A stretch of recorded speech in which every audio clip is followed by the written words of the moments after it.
Today we are going to study and learn how to perform the experiment DC chopper using MOSFET.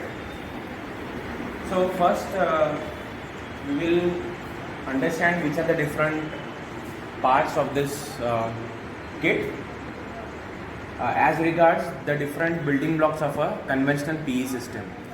So we know that any PE system consists of 5 building blocks, namely input electrical energy, power circuit, control circuit, isolation and load. So now directly I take you to the kit.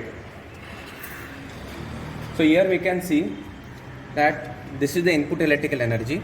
Now as we know that a chopper is basically a DC to DC converter, specifically fixed DC to variable DC.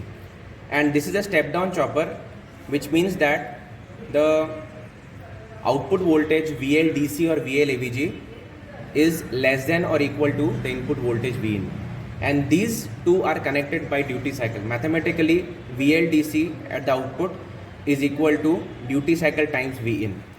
So here we are going to apply 20 volts DC. This is the resistive load. This is our MOSFET, that is IRFP 250N. So this is our power circuit.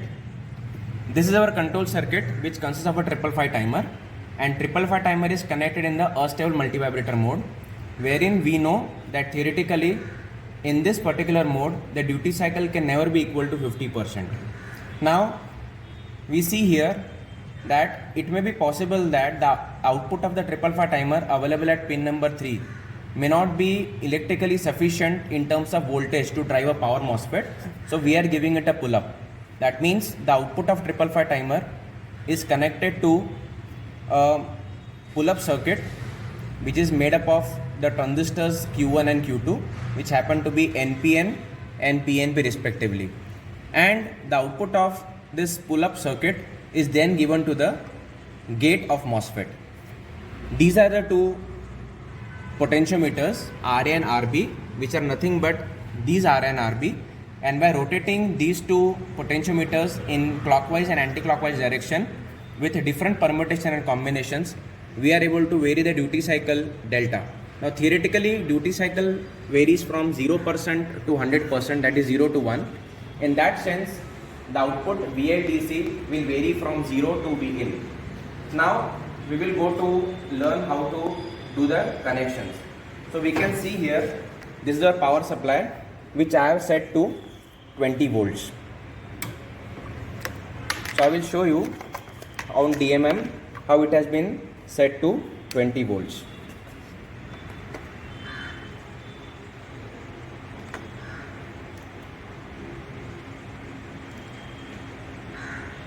So it is approximately 20.03 or 20 volts. Now I will take one wire and give the output of 555 timer to the input of the pull-up circuit. The second connection will be the output of the pull-up circuit to the gate of MOSFET. Third connection is giving the 20 volt input DC, the power circuit. This is the load resistor across which we have to observe the load voltage waveform. I will also show you to what voltage is the output of 555 timer pulled up. So we connect a DC voltmeter .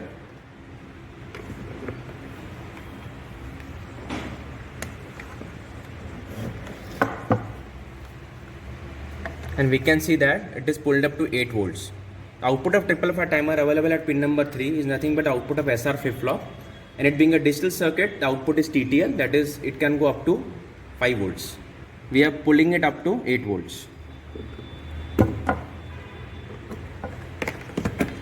Now this is our DSO, the CRO probe, and we have extended the probe terminals using these two patch cords, and I am going to connect the probe terminals across the load, positive and negative, and we will make sure that the attenuation switch is at 1x position, and here we will see what is the CRO probe setting in the DSO. It is 10:1, so I will make it 1:1.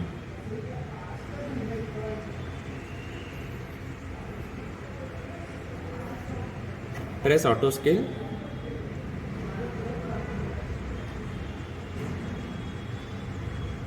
Using Y position knob, we'll make sure that the load voltage waveform is aligned with x-axis till I get plus 0.0 here.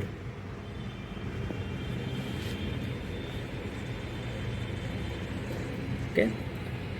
So now a rough demo that how I am varying the potentiometers RA and RB, and accordingly you can see how the duty cycle is varying in the load voltage waveform.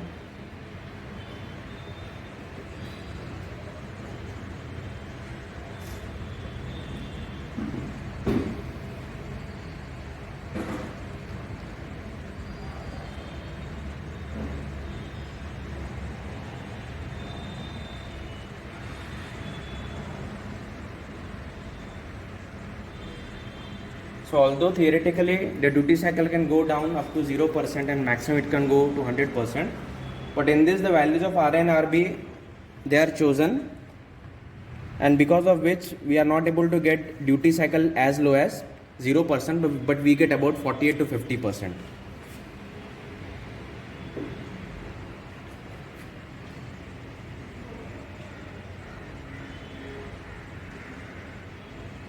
So we will measure what is the duty cycle for this particular waveform.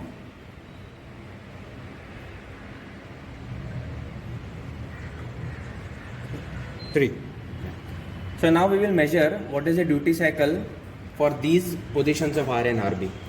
So we go to cursors, and here we select cursor X1.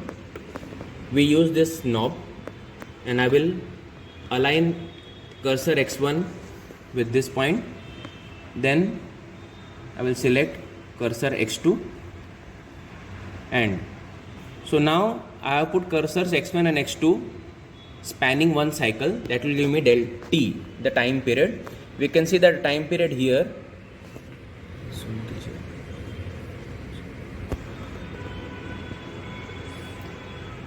is 73 milliseconds, that is T. Now when I move the cursor X2 to this position, then the value of delta X will give me T on, which is 40.5. So 40.5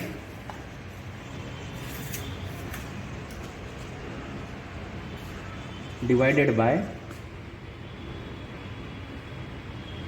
73 gives me 55.47, approximately 55% is the duty cycle. Now we will see what is a value of VLDC by pressing the quick action button, and we can see this field AVG CYC is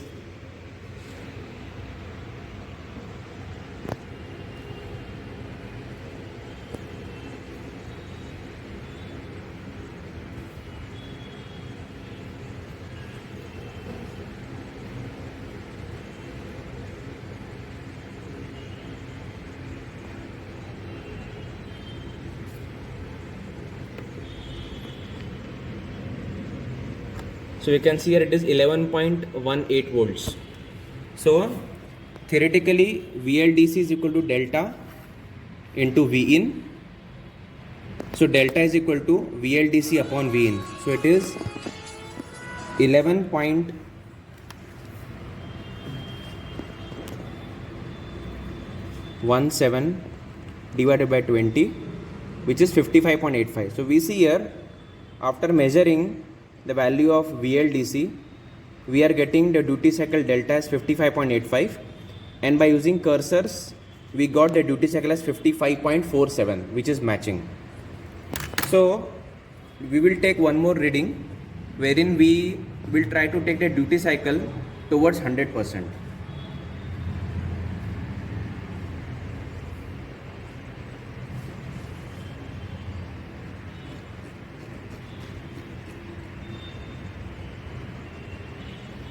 Again using cursors.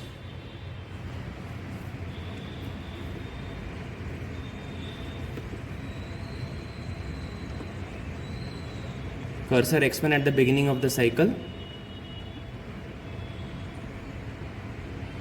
Cursor X2. So now delta x, which is 9.55 milliseconds, is t on.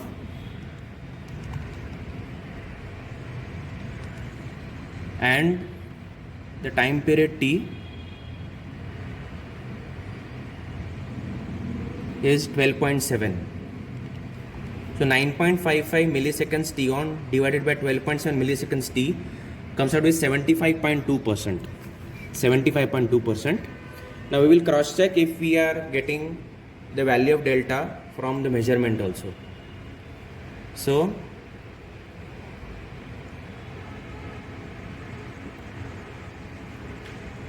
it is, we can see here it is 15.92 volts. So 15.92 divided by 20 comes out to be 79.6. So from DSO measurement we get duty cycle as 79.6, and using cursors we get about 76%. Thank you.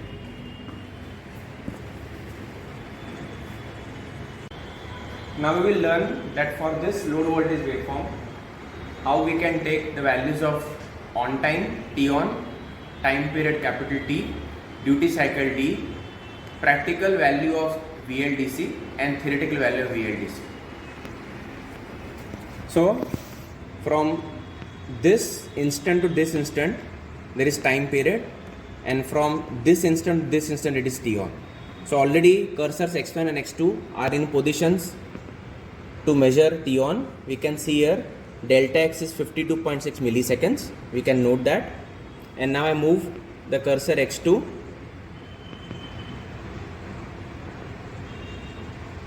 Now we can see T is 84.6. So practically the duty cycle is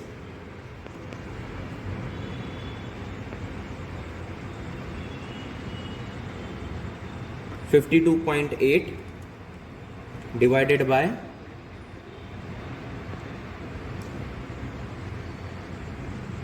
84.6, which is equal to 62.4. So from measurement we get duty cycle D equal to 62.4. Now the input Vin is 20 volts. So if you want to calculate what is the theoretical value of VLDC, we should multiply the duty cycle obtained from DSO with 20. So the duty cycle obtained was 62. So it was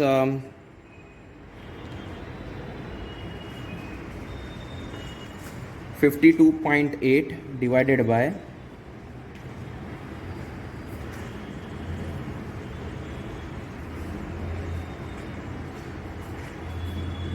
84.6 62.14 multiplied by 20 is 12.48. So 12.48 volt is the theoretical value of VLDC. Now we will check what is the practical value of VLDC.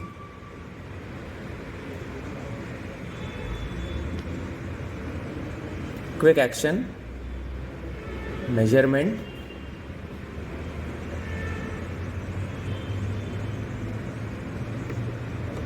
$12.75.